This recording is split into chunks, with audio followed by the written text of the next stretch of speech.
ঢাকা বিশ্ববিদ্যালয়ের বিজয় ৭১ হলের সামনে ছাত্রলীগের সঙ্গে ধাওয়া পাল্টা ধাওয়া চলছে কোটা সংস্কার আন্দোলনকারী শিক্ষার্থীদের।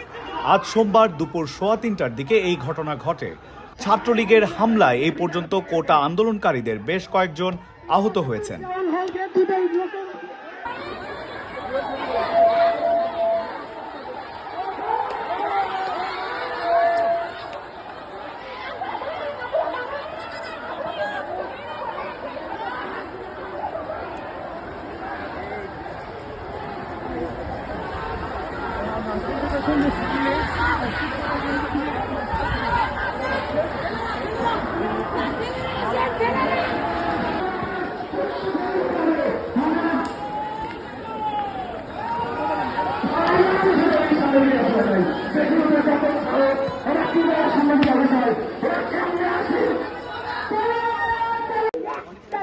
প্রধানমন্ত্রীর বক্তব্যের প্রতিবাদ জানাতে এবং বক্তব্যটি প্রত্যাহার করার আহ্বান জানিয়ে কোটা সংস্কার আন্দোলনকারীরা ঢাকা বিশ্ববিদ্যালয় ক্যাম্পাসে টিএসসিতে রাজু ভাস্কর্যের সামনে বিক্ষোভ সমাবেশ করছেন।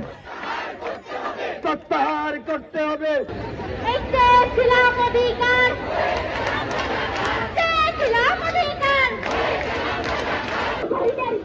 এই সমাবেশে যোগ দেওয়ার আহ্বান জানিয়ে তারা বিশ্ববিদ্যালয়ের বিভিন্ন হলের সামনে মাইকিং করছিলেন।